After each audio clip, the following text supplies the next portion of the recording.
It's a studio day. Okay. Hello world. I don't know if this is at the end of the vlog or the start of the vlog. I can't even tell. Okay, we're gonna start recording. That's it. You know, I feel like the vlog is never complete if you're not in it. So, say hi. Say hi! Okay, so I think this brings us to the part of the vlog that you guys have been waiting for. He's trying to get into the vlog right now, but he's too short to even fit in the frame. There you go. I told you, he's trying to get part of it. Ang mangyayari ngayon. So, nakikita ko yung mga comments nyo. Ang daming may gusto na mag-prank ako. Prank call. Pero, parang ang boring eh. I think it's boring. So, ang gagawin ko ngayon ay yung mama ko ang magpa-prank sa mga kaibigan ko. My mom is gonna be the one to call all of my friends. We have different scenarios for different people. Kasi syempre, we have to make it believable. Iba yung gusto kong i-prank. So I'm just gonna expect my mom to really show her acting. Anyways, let's present to you my mother, Marie. Mom's here! Yeah! What? Gusto na ata yan eh. Bella, you wanna say hi? Oh, I want to say hi. Hi! Okay, so first person that we're gonna prank, Leon. Okay. I think he's the easiest. Oh, Chill! Sabihin natin kay kay Leon. Okay, so sabihin natin kay Leon na isang araw na akong wala sa bahay at sinabi ko kay Mama na nandun ako kina Leon. Pero feeling ni Mama na wala ako sa bahay nila. Tingnan natin kung anong sasabihin ni Leon. Tita. hi Leon, how are you? Hi, Tita. How are you? How's the weather in your area? Super bad. Oh, really? Ah, same. It's up. Okay. Anyways, sorry ha, naka-istorbo ba ako? No, no. Oh, Tita. Okay, parang nagka-cutting out. Anyways, kasi Leon kasi, si Kyle kasi, overnight na siyang nawawala sa bahay. And he told me, yung paalam niya kasi sa akin, sa inyo siya pupunta. And then, tinatawagan ko siya, hindi sumasagot. So I was thinking, baka nga nasa inyo, kasi di ba pangit ng signal ng bahay niyo. Oh, Tita. Super bad. One bar lang. One bar lang. So yun nga, itatanong ko sana sa'yo, andyan ba siya? Yes, Tita. Yes. Pero parang outside the box someone. So nandyan si Kyle. Okay, mat-mat, sandali. Okay, Leon! Are you guys film it? Yeah! I will die. I had the feeling, dude. I was so scared. Yes, I knew it! I knew Leon would be on my side. Dude, I was like, no way. I was like, man, why would you put this? hey guy, Leon, thank you for being such a good friend, having Kyle's back, but it's Tita Chu. Oh, Dude, that was perfect! That's exactly what I wanted you to say. He's just outside. I had a feeling, I really had a feeling like with this film because the Tita sounded so serious, was panicking. My heart is beating so fast. Oh, that was just After I perfect. told Tita, I have to call Kyle. I'm like, no. That was perfect. Thank you, Leon. But it's So, kung sakaling mangyayari yun, I'll say that I'm at Leon's house. Okay. Yeah. Just same answer, okay? Okay. Yeah. I can't believe Leon actually answered that. That's perfect. That's exactly what I wanted. And that's perfect kasi siya pa yung pinaka nauna. Okay, sino ba next? I know, right? Kuya Leon is a good friend. Si Darren na lang. Sasabihin na lang natin kay Darren na chill. Ang dami, sabihin mo that I've been buying a lot of stuff pero hindi mo alam kung saan nanggagaling pera. Ang sabi ko, galing kay Darren. Okay. Kasi humingi ako sa kanya. Nangungutang ka or humingi? Humingi. Humingi talaga, like you ask money from him. Mhm. Okay. Hello po. Hi, Darren! Hello po. Tulog ka na? Matutulog ka na, sorry. I'm binge watching Netflix naman. Nagne-Netflix ka. So, okay lang, kausapin kita. Yeah, sige po. Di kasi may concern ako. Kyle has been buying a lot of stuff lately. And hindi naman siya humingi ng pera sa akin. So tinanong ko siya, sabi niya sa akin, nang hingi daw siya ng pera sa'yo. Yeah. Ha? So nangutang siya sa'yo, nanghingi siya sa'yo, ano? Ano pong mga binili niyo ba? In-update na naman niya kasi pinagalitan ko na siya sa sobrang gastos niya dito sa setup niya. So, ngayon, bumili na naman siya ng mga kung ano-ano na namang idagdag sa setup. So, yun. Kaya nagalit ako sa kanya kasi nga, medyo magastos na. Sabi nga niya, natakot ako kung saan ba ito nanggagaling yung pera. So, sabi niya sa akin, galing daw sa'yo. Kasi humingi siya sa'yo, binigyan mo naman daw siya. Yeah, it's okay. Paano okay? Magkano bang hiningi niya sa'yo? Hindi, okay lang po. I mean, he's like, once we see each other, I guess, he's gonna pay me back naman daw po. Baka pagalitan ka ng mom mo. Yun yung ano ko eh. Kasi I don't want to tolerate his spending right now. And yun nga, naiinis ako na sa'yo pa siya humihingi. Humihingi talaga daw ng pera. Sabi ko nangutang ka, sabi niya, no, I asked for money and he gave me some money. It's okay. Parang ano lang po yan, Singapore lang hiram ako dun sa inyo. Oh, sige. Darren? Dude, I hate you. I knew it. It's for our YouTube, bro. I just pray. Okay, but Oh my goodness. you know, now Tita Marie's gonna be like, now I don't know if. Yeah, dude. We just called Leon and told him that Kyle said that he's at your house. And Leon was just like, yeah, he's just outside talking to someone.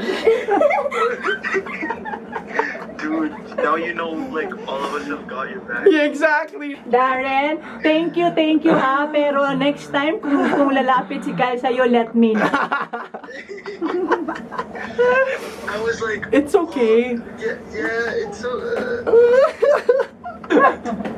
If ever, like, I'd be so okay with that. Anyways, thank you for being a good friend and the right friend. Yeah. Yeah. Alright, anything you want to say to YouTube? You guys should subscribe to Kyle for more. Dude, wait. Who should I call? And what should I say?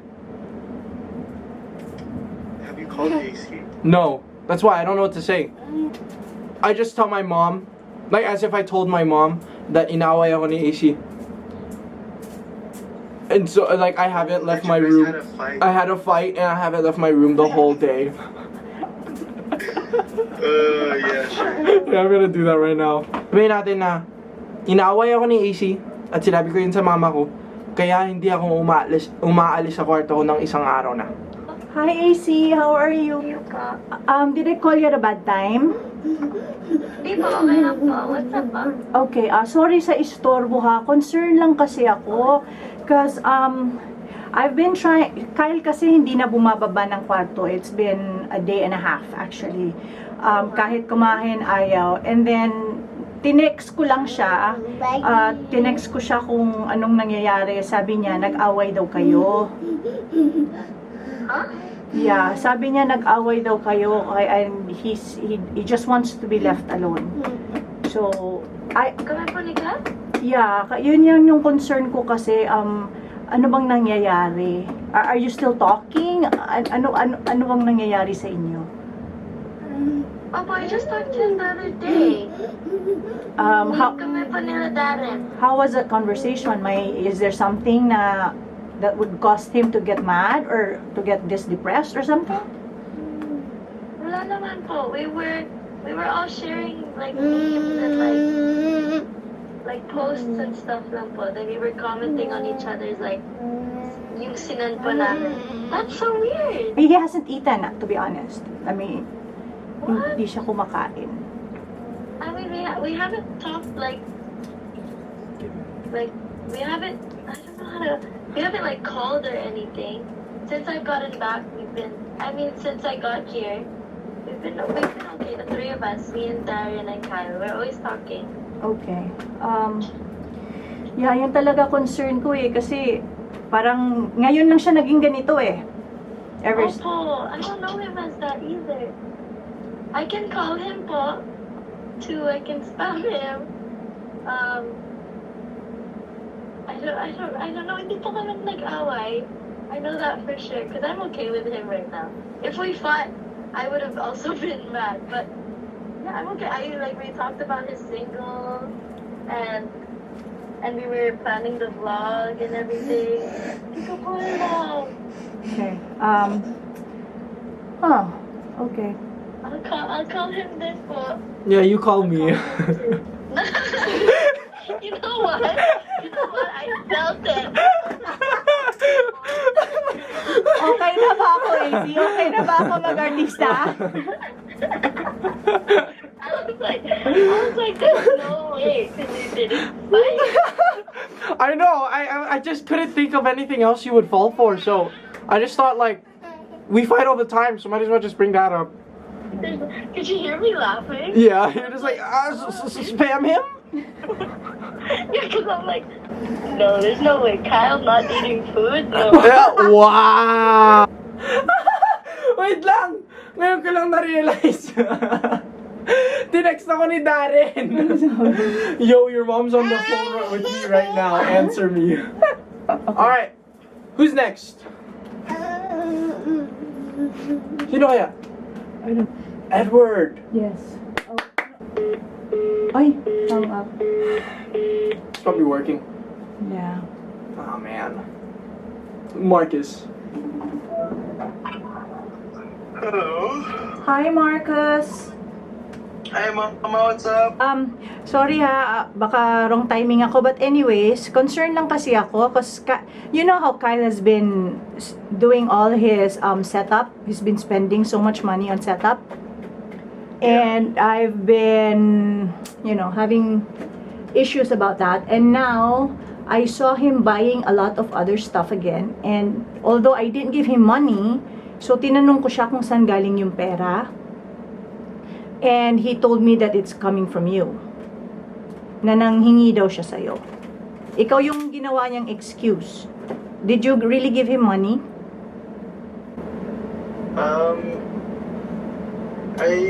No. The last time that we bought something was pretty sure it was by the PlayStation Plus or the Battle Pass. But that was a long time ago, and I was reimbursed by you, if I recall. So, hindi siya, kasi medyo malaki-laki din yung, alam ko kasi he bought big units of stuff eh. He bought new monitors and stuff, and that's not cheap. So, nagwo-wonder lang ako saan nanggagaling ang pera. So, when I asked him naman kung saan nga niya kinuha yung pera, sabi niya, galing daw sa'yo. Oh, for the monitors, the Samsung ones? Yes. No, hindi po galing sa akin. Okay. You're not my friend. I hate you. Come on! Where's my support? I was about to, and I was like, don't lie. I was like, oh my god. And I stood up in the bed. I was like, oh, the Samsung monitor? I know! I was just like, wait, he's gonna turn to it, but you didn't. I know, I felt like you were gonna say, Oh, yeah. Jia, you ruined this. I was like, because my test is like trying to see if my boys are my boys. Like, see if they got my back. I was just like, come on, this is not Marcus. Pero tama lang, no lying, right? Wala namang... I would never. Marcus would have lied if he didn't have jail. Wala. I heard you, the Samsung owner was just like, yes, turn my... Call later on in the day. Exactly.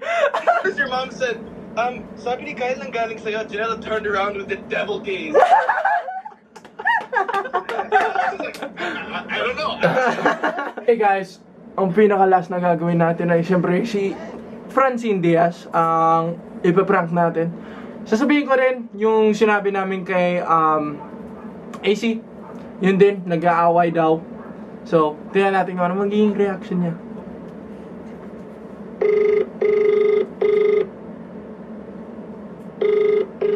Hindi siya sumasagot. Okay, Francine's not answering. Who? It would be perfect if we could call Bailey. Okay, you know what? Let's just continue this later then. Yeah? Alright, so we couldn't really get a lot of people to answer because I guess everyone's just having a busy day. So, for the last part, we're gonna wait a bit, wait for Bailey to wake up. And he's gonna be the last person we call. That's it. I mean, it's gonna be like 0.1 seconds for you guys. We're back. It looks like nothing really changed, but it's 7 p.m. Nope. I had a feeling. You wanna call Seth? And? Same? Same? Yeah. Okay. Hello? Hi, Seth. Tita Marie. Tita Marie. Kumusta? Nasa set ka ngayon? Po? Nasa set ka? Okay naman po, tita. Wala naman po taping. Okay. So, pwede kang kausapin? Ako, tita. Okay. Kasi, si Kyle kasi, nanghihingi ng pera sa akin right now. Tapos, nanghihingi siya sa akin ng pera kasi daw, magbabayad siya ng utang sa'yo. May utang daw siya sa'yo. Kaya, ko-confirm ko lang kung may utang siya sa'yo. Sabi niya kasi, may utang ba siya sa'yo? Tita. Oh. Tita. Oh. Yes. Nadidinig mo ako? Opo, naririnig po kita. Okay, may utang ba siya sa'yo? Tita, wala po siyang utang sa akin, tita. Wala siyang utang. Kasi, Opo. tinanong ko siya magkano kailangan niya. Kailangan niya daw 100,000. Kasi, ibabayad daw niya sa'yo. Tita, wala. Alam pa, baka mag-away kayo niyan. Kaya nga, kino-confirm ko, sabi ko sa kanya, bigyan mo ako ng number ni Seth. Nagbigay din naman. Akala ko nga, kaya hindi ako sure kung number mo talaga to kasi matagal ka rin sumagot. Talaga, tita, baka mag-away kami ni Kyle. Hindi naman siguro, andito naman ako, hindi naman kayo mag-aaway nun. Pero, Wala, tita. Seth! Wala lang prank to. hi Seth! Hello! Tita, at least honest ako kay tita tol, kinabahan ako. Hindi, akala ko kasi sasabihin mo may utang talaga ako mas maganda nga yun para makakuha ko ng 100,000. Kailangan mo ba? Kailangan ako kay tita tol. Magaling ba? Magaling bang acting? Oo, tita, kinabahan ako sa'yo, kaya nga sabi ko, sorry ako eh. Kasi baka mamaya, totoo kasi tol, tapos biglang magtampo ka sa akin kasi titita na salo. Malay mo. Wala, hindi ka naman. Siyempre, alis ako kay tita, baka mamaya, sa akin naman magalit yan.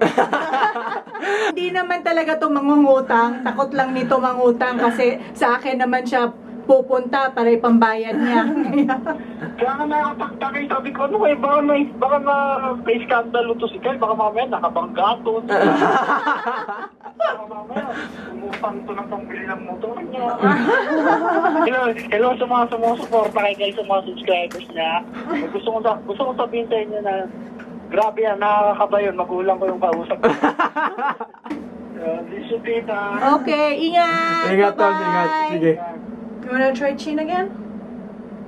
Try natin. The subscriber cannot be reached. Kind of weird. So, ayun guys. Tapos na kami ni Principal Marie. Pirang ko, yung mga kaibigan ko. Ayun, hope you guys enjoyed this Saturday's vlog. I'll see you guys next Monday with another Real Talk. But this time, it's with Edward Barber. Dahil hindi siya sumagot sa akin nung prank call na to, kailangan gagawin namin yung Real Talk. So, ayun, guys. Remember, don't lie to your parents. It's not good. Don't do that. I never do that. My mom knows someone. I would never do that. Takot naman ako sa kanya, kaya hindi ko ginagawa yun. See you guys in the next video. Peace. Love you guys, and bye-bye. Thank you. Baby, what you wishing for?